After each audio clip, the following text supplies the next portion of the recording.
KNS की live नशरियात में आपका खैर मकदम। नाजरीन, director general of police Shri RR सुबैन इस वक्त KNS के साथ बात करने के लिए फ़ोन लाइन पर मौजूद है और अवामी दरबार मुनक्किद कराने के हवाले से उनके साथ बात करने जा रहे हैं KNS के चीफ एडिटर मोहम्मद असलम भट्ट। ये जो आज श्रीनगर के बजाय आपने सर आज कुपवारा के हवाले से जो कल के लिए प्रोग्राम रखा है लोगों के पब्लिक दरबार के हवाले से, तो क्या कहेंगे आप उस पर सर? असल में श्रीनगर में जब पिछले दिनों में हमने इस पब्लिक ग्रीवांस रिड्रेसल का एक्सरसाइज रखा था, मैंने देखा लंबी कतारें होती थी गेट के सामने। ठंड में लोग खड़े रहते थे और मुझे ये भी बताया गया कि कुछ लोग तो आके शहर में होटल में रहते हैं एक दो दिन पहले। तो अच्छा नहीं लगा कि लोग इतनी तादाद में इतनी दूर से कतार पे आए, तो इसलिए मन में ये आया कि इसको दूर गांव शहर से दूर रूरल डिस्ट्रिक्ट्स में भी करना जरूरी है जी। तो इसलिए इसको पहला कदम कुपवाड़ा से ही शुरू कर रहे हैं और कोशिश करेंगे कि इसको मुख्तलिफ डिस्ट्रिक्ट्स में, मुफस्सल डिस्ट्रिक्ट्स में, हेडक्वार्टर में जाके लोगों से मिलेंगे और वहीं उनकी फरियाद सुनेंगे। जी। तो सर, ये जो लोगों का रिस्पॉन्स जो आपको लग रहा है कि बहुत दूर से भी आ रहे हैं, तो क्या कैसा लग रहा है कि क्योंकि शायद लोग चाहते थे कि ऐसा होना चाहिए? मेरे ख्याल में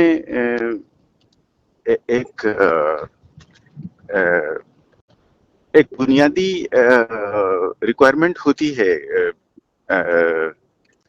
इंसान को और कोई भी कम्युनिटी या कोई भी सोसाइटी में रहती है कि इंसाफ मिले।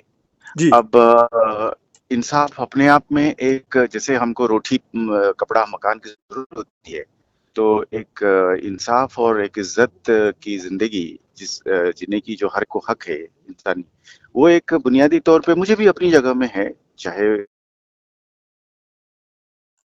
हुआ तो मैं भी एक आम शहरी की तरह, तो मुझे भी यही उम्मीद रहेगी सिस्टम से कि गलत ना हो और मुझे इंसाफ बगैर कष्ट के, बगैर दौड़ भाग के, पैसे के मुझे मिलनी चाहिए। मेरा हक है एक शहरी होने के नाते, एक सिटीजन होने के नाते। और पिछले दिनों में हम DG-IG कॉन्फ्रेंस में गए थे दिल्ली में, जिसमें प्राइम मिनिस्टर साहब ने चेयर करा था। तो उन्होंने ये तरीके से कहा कि ये कैसे निज़ाम है कि आज़ादी के इतने दिनों के बाद भी अगर इंसाफ मिलने के लिए जिसके पास ज़्यादा पैसे है उसको जल्दी मिलेगा और इंसाफ मिलेगा जिसके पास नहीं हो तो नहीं मिलेगा क्या? जी। मतलब ये सवाल मेरे मन में हमेशा शुरू से ही रहा है। तो मुझे लगता है कि पुलिस से ज़्यादा कोई और संस्था नहीं है जो इस चीज़ को बड़े जल्दी और बड़े सुचारू रूप से इसको सुलझ सकता है और उसको इसको सामना कर सकता है, इसकी मुहैया करा सकता है। सर, पब्लिक की पहले से ही डिमांड रही थी कि पब्लिक और पुलिस के दरमियान एक रिलेशन होनी चाहिए थी, वो लोअर लेवल से ऊपर लेवल तक। तो आपको लग रहा है कि कहीं ना कहीं कमी लग रही थी इसमें? जिस तरह लोग आपके पास आ रहे हैं, लोगों का आप सुन रहे हैं, लोग आपको बता रहे हैं, आपको लग रहा है कि कहीं कमी थी? शायद एक गुंजाइश है इसमें एक कमी को पूरा करने के लिए।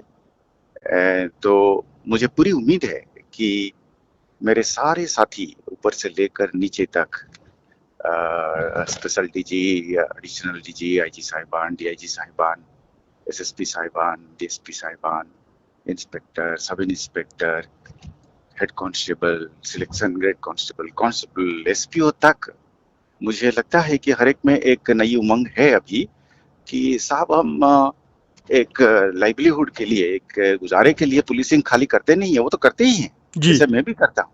पर उसके अलावा हमको एक ये ऐसा मौका है, वो भी सरकार की पैसे से, जो इस नौकरी के लिए सोचिए ना कितने लोग लाइन पे लगे रहते हैं और हम लोगों को मौका मिला है।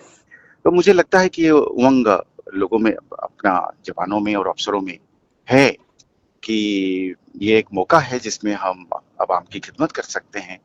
और ये ताकत और ये मैंडेट, ये कानून की वर्दी, इसकी सही उपयोग या सही इसकी इस्तेमाल करने का एक मौका है। इस मौका को गंवाएं ना, ये बार-बार नहीं मिलता है और हर को नहीं मिलता है।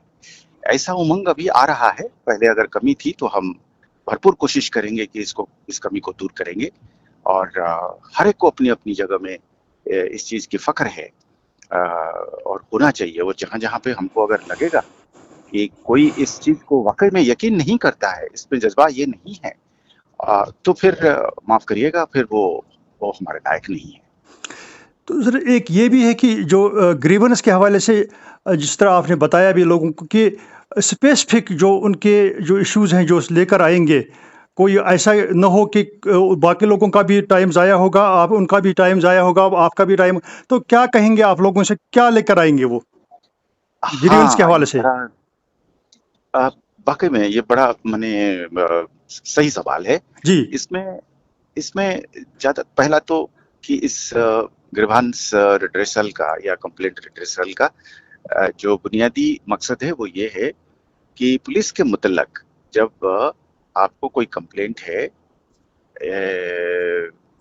आपको इस चीज़ की कंप्लेंट है कि मेरा तो एफआईआर दर्ज होना चाहिए था, मुझे नहीं हुआ, या मेरा इन्वेस्टिगेशन इस तरीके से सही आदमी को पकड़ा नहीं जा रहा है, या इन्वेस्टिगेशन ठीक से नहीं हो रहा है, या किसी कारण से ये इसमें कोई कमजोरी छूट गई है या छोड़ी गई है, इस तरीके का चीज़ें को पहला मतलब दर्जे में हम इस कंप्लेंट को वो एड्रेस करना चाहेंगे।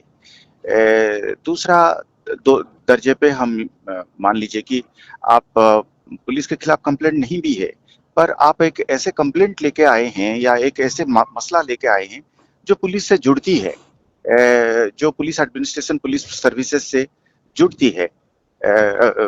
फर्ज करिए आपको लगता है कि साहब ये इससे बेमतलब का जो है माहौल खराब करने वाली कोई हरकत हो रही है? जी। कोई जुआ की अड्डा चल रहा है, कोई ऐसी फ्रॉड चल रहा है, कोई साइबर का फ्रॉड चल रहा है, कोई चिट फंड की चल रहा है और उस पे नजर ही नहीं है किसी की, तो वो भी हम गौर से सुनने के लिए बैठे हैं और उसको बड़ी फोकस के साथ हम उसको एड्रेस करने की कोशिश करेंगे। तो सैकड़ों मसले हैं, कुछ मसले ऐसे हैं जिसके एक पैर हो सकता है पुलिस की डिपार्टमेंट के मुतल्लक हो और एक पैर कोई और डिपार्टमेंट के मुतल्लक हो। फर्ज करिए कि एजुकेशन को लेकर कोई कहे कि साहब ये तो बड़ी फ्रॉड चल रहा है जी, प्राइवेट स्कूल में इन लोगों ने पढ़ाते नहीं है। एक कंप्लेंट पिछले दिनों में आया था मेरे पास जी। कह के कि ये स्कूल की एक्रेडिटेशन ही नहीं है, या ऐसे टीचरों को रखा है जिन लोगों ने पढ़ाना नहीं जानते हैं, और ये एक चीटिंग है, एक फ्रॉड है। आप हमें प्रॉमिस करते हैं कि फलाना बोर्ड के साथ स्कूल जुड़ा हुआ है, जबकि वो बोर्ड है ही नहीं। तो एक एलिमेंट ऑफ चीटिंग, एक element of criminal breach of trust हो गया। जी। तो है तो एजुकेशन डिपार्टमेंट मुतल्लक, पर है तो कई सारे मसले जिंदगी में ऐसे होते हैं जिसमें एक पैर पुलिस के मुतल्लक, कानून के मुतल्लक, क्रिमिनल लॉ के मुतल्लक और एक सिविल साइड के रेगुलेशन के मुतल्लक होता है। वो भी हम सुनने के लिए तैयार हैं। जी। तो बाकी मैं समय मिलता है तो मैं अपने परिवार की जो आते हैं मेरे कांस्टेबल्स हैं या जो जूनियर रैंक के एहलकार हैं, उनके माँ बाप भी आते हैं, उनके पत्नियां और उनके भाई बहन आते हैं, उनके बच्चे आते हैं। मुझे बिल्कुल सुनने में कोई हर्ज नहीं है, पर समय कई बार बड़ा वो होता है, कम होता है, तो मैं पहले उसको सुनना चाहूंगा। तो वो प्रायोरिटी है मेरे लिए, और ये भी मैं कोशिश करूंगा वक्त के हिसाब से उसको भी सुनने के लिए, पर प्रायोरिटी वो रहेगा। यही संदेश एक्चुअली है लोगों के लिए। जी, बहुत बहुत शुक्रिया बात करने के लिए, इसके साथ। शुक्रिया। Thank you.